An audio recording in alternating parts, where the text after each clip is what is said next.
میں مدثر عباس خان آپ کو آج کی اس خوبصورت بزم میں خوش آمدید کہتا ہوں۔ 6 ستمبر ہر سال جنگ ستمبر 1965 کی یاد میں یوم دفاع کے طور پہ منایا جاتا ہے، اور اس دن ہم یہ خود سے عہد کرتے ہیں کہ انشاءاللہ جہاں کہیں اس وطن پر کوئی خراش آنے لگی ہم اس کے سامنے سیسا پلائی ہوئی دیوار بن جائیں گے اور اس پاک وطن پر کوئی آنچ نہیں آنے دیں گے۔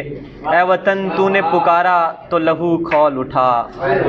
اے وطن تو نے پکارا تو لہو کھول اٹھا، تیرے بیٹے تیرے جاں باز چلے آتے ہیں۔ اے وطن تو نے پکارا تو لہو کھول اٹھا، تیرے بیٹے تیرے جاں باز چلے آتے ہیں، تیری بنیاد میں ہے لاکھوں شہیدوں کا لہو،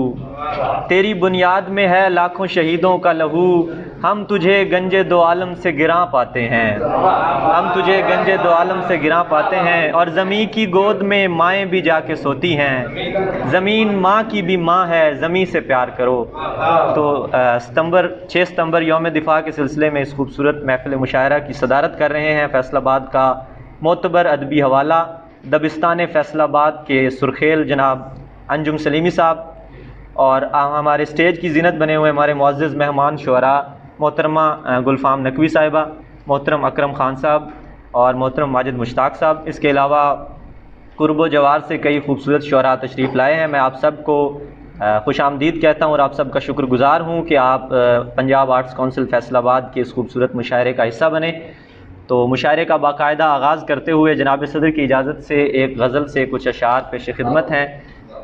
پہلے ایک شعر کہ میرے خستہ مکان پہ ہنستے ہو، میرے خستہ مکان پہ ہنستے ہو، خود بھی ٹوٹے دلوں میں رہتے ہو، میرے خستہ مکان پہ ہنستے ہو، خود بھی ٹوٹے دلوں میں رہتے ہو۔ اور ایک غزل سے کچھ اشعار کہ شب کے بیدار دن کو سوتے ہیں، شب کے بیدار دن کو سوتے ہیں، ہم جو شاعر ہیں ایسے ہوتے ہیں، شب کے بیدار دن کو سوتے ہیں، ہم جو شاعر ہیں ایسے ہوتے ہیں، تم تواتر سے ان کو دیکھا کرو، تم تواتر سے ان کو دیکھا کرو، خواب آنکھوں کا رزق ہوتے ہیں۔ بہت شکریہ، بہت شکریہ، بہت شکریہ، بہت شکریہ۔ تم تواتر سے ان کو دیکھا کرو، خواب آنکھوں کا رزق ہوتے ہیں، وجہ گریہ نہیں ہے ہجر تیرا، وجہ گریہ نہیں ہے ہجر تیرا، ہم کسی اور دکھ میں روتے ہیں، وجہ گریہ نہیں ہے ہجر تیرا،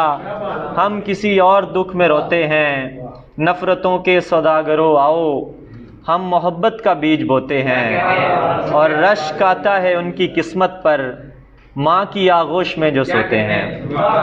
شب کے بیدار دن کو سوتے ہیں، ہم جو شاعر ہیں ایسے ہوتے ہیں۔